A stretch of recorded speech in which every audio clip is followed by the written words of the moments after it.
옛날 옛적에 숲가장자리의 작은 집에 노인과 노인이 살았습니다. 그들의 삶의 모든 것이 논쟁 중이었고 한 가지만 따졌습니다. 노인과 할머니는 자녀가 없었습니다. 노인이 작은 남자의 모양으로 진저브레드를 구워달라고 요청했을 때 노파는 헛간을 들여다보았고 밀가루가 거의 남지 않았습니다. 그녀는 그릇을 가져다가 상자를 따라 문지르고 바닥을 따라 쓸어 넘겼습니다. 그리고 소수의 밀가루 2줌이 모였습니다. 노파는 반죽을 사어 크림으로 반죽했고 진저브레드를 탁자 위에 올려놓을 때 그것을 가져다가 팔, 다리, 머리가 있는 작은 남자의 모양으로 만들었습니다. 그리고 오븐에 넣으십시오. 잠시 후 노파가 와서 진저브레드가 구워졌는지 확인하고 그것을 창가에 올려 식혔습니다. 진저브레드맨은 씹고 누워 있었지만 갑자기 일어나 집에서 가능한 한 빨리 뛰었습니다. 창에서 벤치로, 벤치에서 바닥으로, 바닥을 가로질러 문을 가로질러 문지방을 뛰어넘어 현관으로, 현관에서 안뜰로, 안뜰에서 문까지 더 멀리 더 멀리. 노파는 남편에게 전화를 했고 둘 다 남편을 쫓아갔다. 그러나 진저브레드맨을 잡는 것은 그렇게 쉽지 않습니다. 이제 그는 이미 농민들이 농작물을 타작하는 밭에 도달했습니다. 지나가는 진저브레드 남자는 이미 노파와 노파 모두에게서 도망쳤다고 외쳤다. 농민들은 이 말을 듣고 그를 따라갔다. 그러나 아무리 빨리 달려도 그를 따라 잡을 수 없었습니다. 진저브레드 남자가 잔디 깎는 기계들이 풀을 깎고 있는 들판으로 달려갔습니다. 지나가면서 그는 이미 노파와 농민에게서 도망쳤다고 외쳤다. 그리고 그는 그들에게도 쉽게 달아날 것이다. 잔디 깎는 사람은 그런 조롱을 참을 수 없었습니다. 모두 진저브레드맨을 쫓아갔습니다. 가능한 한 빨리 달리지만 따라 잡을 수는 없습니다. 그리고 작은 남자를 만나기 위해 암소가 걷고 있고 그는 이미 늙은 여자, 노인, 농부 잔디 깎는 기계로부터 도망쳤으며 그녀도 쉽게 도망쳤고 외쳤습니다. 소는 화를 내고 진저브레드맨을 쫓아갔습니다. 그는 따라 잡을 수 없습니다. 그리고 그를 만나기 위해 되지.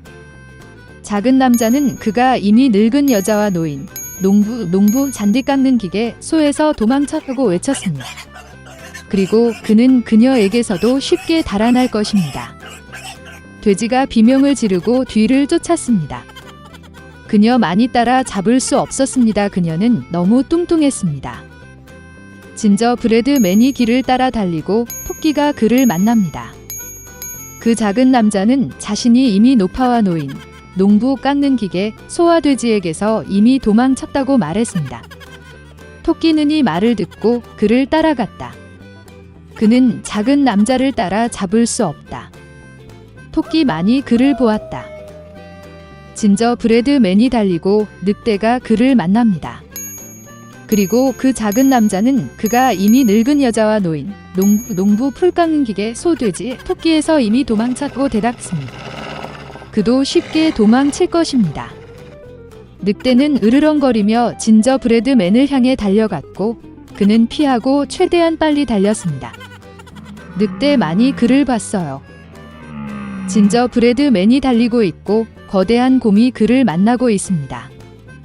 그의 작은 남자는 두려워하지 않았지만 그가 이미 늙은 여자, 노인, 농부 잔디 깎는 기계, 소, 돼지, 늑대에서 도망쳤고 외쳤습니다.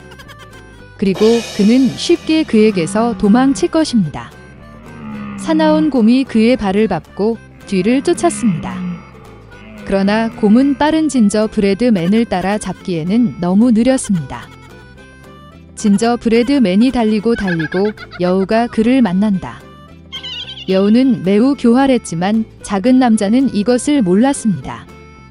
그러므로 그는 습관적으로 노파와 노인, 농간 기계, 소, 돼지, 곰에서 이미 도망쳤고 외치기 시작했습니다. 그는 너무 쉽게 그녀에게서 도망칠 것입니다. 여우는 끝을 듣고 그녀가 아주 늙었고 아무것도 듣지 못했다고 말했습니다. 그녀는 작은 남자에게 더 가까이 다가와 그것을 반복해달라고 요청했습니다. 그녀의 어리석은 진저브레드맨을 따르고 다시 자랑하기 시작했습니다. 여우는 끝을 듣고 여전히 아무것도 듣지 못했다고 말했습니다. 그녀는 그 작은 남자에게 더 가까이 다가가 다시 반복해달라고 요청했습니다. 진저브레드맨은 동의했고 그때 오직 여우가 그에게 뛰어들었을 때 새로 시작했습니다.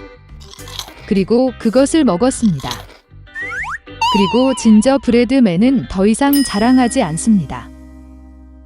행복과 기쁨이 가득한 왕국에서 왕과 왕비가 살았습니다. 그들은 단 하나의 꿈을 꾸었습니다. 이미 모든 희망을 잃었을 때 딸이 태어났습니다.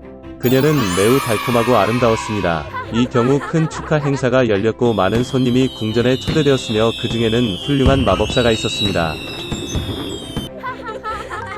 그들은 가장 따뜻하고 따뜻한 환영을 받았습니다. 그러나 왕과 여왕은 큰 실수를 저질렀습니다. 그들은 다른 마법사를 초대하는 것을 잊었습니다. 그녀는 수년 동안 그녀의 탑을 떠나지 않았고 모두가 그녀가 오래전에 죽었다고 생각했습니다. 공주에게 선물을 줄 때가 되자 요정들은 그녀에게 아름다움, 친절한 마음, 지성, 아름다운 목소리, 다양한 악기를 춤추고 연주하는 능력으로 아낌없이 보답했습니다.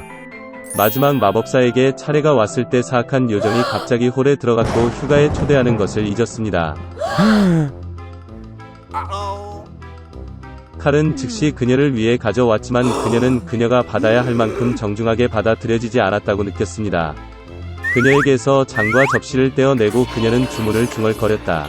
마법사는 16번째 생일에 공주가 스핀들로 손을 찔러 죽기를 바랐습니다. 여왕은 사악한 마법사의 소원에 몹시 울었고 왕은 마녀를 붙잡으라고 명령했습니다. 그러나 그녀는 불길한 웃음과 함께 이미 사라졌다. 다행히 마지막 요정은 아직 공주에게 소원을 말할 시간이 없었습니다. 그녀는 주문을 되돌릴 수 없었지만 그 소녀는 죽지 않고 사랑의 입맞춤에 깨어날 때까지 깊이 잠들 것이라고 약속했습니다. 왕은 즉시 왕국의 모든 방출을 파괴하라고 명령했습니다. 그리고 공주의 16번째 생일인 사악한 요정이 말한 날이 왔습니다. 공주는 아름답고 친절한 소녀로 자랐습니다. 왕은 3명의 마법사에게 그녀를 돌보라고 명령했습니다. 요정들은 눈의 사과처럼 그녀를 지켰습니다. 이날 왕과 왕비는 끔찍한 사건을 막기 위해 소녀를 방에 가두었습니다. 그러나 공주는 가두기를 원하지 않았습니다. 갑자기 그녀의 방 벽에 소녀가 본 적이 없는 문이 나타났다. 그녀는 문 밖에서 이상한 소리를 들었다. 호기심에 타서 그녀를 기다리고 있는 것을 알지 못하는 소녀는 그녀에게 들어갔다. 문은 여자가 공주에게 등을 대고 앉아있는 어두운 방으로 이어졌다. 그녀는 회전하고 있었다. 소녀는 그녀의 인생에서 스핀들을 본 적이 없었습니다. 그녀는 호기심이 생겼습니다. 공주는 스핀들로 가서 그것을 만지고 손가락을 찔러 깊은 잠에 빠졌습니다. 그리고 그 여자는 그녀의 주문이 이뤄진 것을 매우 기뻐하는 사악한 요정으로 밝혀졌습니다. 이제 모두가 공주 잠자는 숲속의 미녀라고 불렀습니다. 불행을 알게 된 친절한 마법사는 소녀가 깨어날 때까지 왕과 여왕과 왕국 전체를 잠들기로 결정했습니다. 얼마 지나지 않아 그처럼 뚫을 수 없는 나무 덤불과 가시 덤불이 성 주변에 자라서 아무도 그런 덤불을 통과할 수 없었습니다. 100년 후 다른 왕국에서 온 멋진 왕자가 사냥을 갔습니다. 멀리서 버려진 성의 탑을 보고 그는 부모님이 그에게 말한 잠자는 숲속의 미녀에 대한 오래된 이야기를 기억했습니다. 그리고 왕자는 안으로 들어가기로 결정했습니다. 그는 뚫을 수 없는 나무 덤불과 가시 덤불을 헤쳐나 가기 위해 고군분투했습니다. 그러나 결국 왕자는 버려진 성의 문에 접근했습니다. 그는 성 전체를 돌아다니며 왕자의 방을 들여다보았습니다. 왕자는 왕과 왕비가 자고 있는 것을 보았다. 그런 다음 방 중 하나에서 그는 잠자는 숲속의 미녀를 발견했습니다. 그녀는 꽃으로 장식된 침대에서 자고 있었습니다. 왕자는 침대로 가서 아름다운 공주를 바라보며 사랑이 그의 마음을 채우는 것을 느꼈다. 그는 자신을 제지하지 못하고 잠자는 숲속의 미녀에게 키스했습니다. 그 순간 그녀는 눈을 뜨고 잘생긴 왕자를 보았습니다. 왕과 왕비도 깨어났고 왕국 전체가 그러했습니다. 그들은 기뻐했습니다. 그리고 신부와 신랑을 기리기 위해 세상에서 가장 아름다운 결혼식이 즉시 준비되었습니다. 그 이후로 그들은 행복하게 살았습니다.